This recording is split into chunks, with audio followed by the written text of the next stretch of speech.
Bonjour et bienvenue dans Une minute, un livre. Je vous parle aujourd'hui de cet ouvrage, Lesbienne au travail, sortir de l'invisibilité, de Clotilde Coron, professeure des universités en sciences de gestion et du management à l'université Paris-Saclay. Un ouvrage aux éditions EMS 2026 que je remercie pour l'envoi. Un ouvrage important qui comble un manque dans la littérature actuelle. De manière documentée, empirique et pédagogique, l'ouvrage a notamment pour objectif bien, de se saisir pleinement de la question sans tentation de raccourci ni de lecture victimaire, bien au contraire. Malgré le fait de penser des expressions comme identité invisible stigmatisée, qui est complètement juste, l'écrit donne à voir également un certain nombre de paradoxes et quelques résultats lumineux. Clotilde Corot insiste bien sur le fait que le groupe femme n'est pas une catégorie homogène, tout comme le groupe lesbienne, tout comme le groupe des minorités sexuelles. Et en effet, les expériences des femmes lesbiennes diffèrent par exemple des expériences des hommes gays, y compris au sein même des catégories. Alors évoquer les femmes lesbiennes au travail a donc longtemps été un impensé et ce n'est plus le cas maintenant. On apprend notamment un paradoxe salarial intéressant, voire surprenant, et finalement pas tant que ça. En effet, alors que les hommes gays perçoivent en moyenne un salaire inférieur à celui des hommes hétéros, et bien les femmes lesbiennes perçoivent en moyenne un salaire supérieur à celui de leur père ES, hétéro. Avantage salarial donc, contrairement aux hommes gays qui souffrent d'une pénalité salariale et d'un plafond de la vente. En revanche, leur rémunération reste inférieure à celle de leur père AIRS, parmi donc les hommes gays et hétéros. Alors le prisme intersectionnel est un des points clés également de l'ouvrage. Par intersectionnalité, on entend non pas une addition de discrimination, mais bien un croisement, voire de nouvelles formes créées. D'ailleurs, dans le cadre du système normatif de genre, de présomption d'hétérosexualité, aussi des questions d'hétéronormativité, d'homonormativité et bien évidemment ici de lesbophobie, et bien certaines violences peuvent être interprétées du côté du genre ou de l'orientation sexuelle de manière non nécessairement définie d'ailleurs. Alors un autre point concerne la précarité d'emploi plus élevée.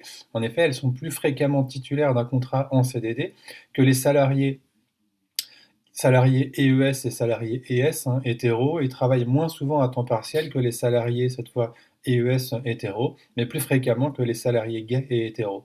Alors une attention particulière peut être portée à l'inclusivité de l'environnement professionnel qui accompagne bien parfois le dévoilement ou le non-dévoilement d'ailleurs de son orientation.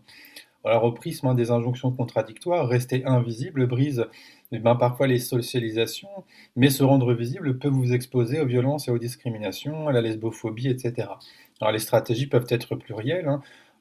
Premièrement, le non-dévoilement, c'est-à-dire des difficultés dans les conversations personnelles, une stratégie protectrice. Ensuite, un dévoilement partiel, donc là, on va avoir les questions de charge mentale importantes. Et donc, moi, j'ajoute vraiment une fatigue et une défragilisation importante. Et on sait bien que le silence peut entraîner parfois des conversations intrusives, de suspicion. Et enfin, le dévoilement systématique, où là, on va parler de soulagement, d'effets mitigés sur l'exposition aux violences. Alors, concernant les violences, justement, on en observe une surexposition dans les espaces, notamment hors travail, qui les incite à développer une certaine résilience, créant une habitude néfaste, mais qui explique le fait de ne pas nécessairement parler d'expériences négatives au travail. Particulièrement exposés aux violences, les salariés lesbiennes, à l'intersection du genre et de l'orientation sexuelle, qu'il est donc difficile parfois de distinguer, met en évidence un double effet, notamment négatif. On va parler de qualité du lien social au travail qui dépend étroitement du climat d'inclusion, on l'a déjà évoqué, et se détériore lorsque l'environnement laisse place à des discriminations ou des violences.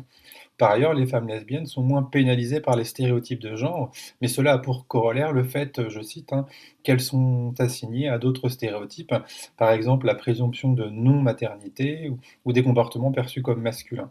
Ce qui explique qu'elles sont moins pénalisées que les femmes hétéros dans leur carrière, notamment sur les questions d'accès au management, d'accès à des promotions et les questions de rémunération, ce qui peut paraître d'ailleurs paradoxal avec la question des violences dont on a parlé précédemment, mais cela s'explique notamment par le fait de pouvoir moins souffrir en quelque sorte de la présomption de maternité et à quelques stéréotypes associés aux femmes hétéros.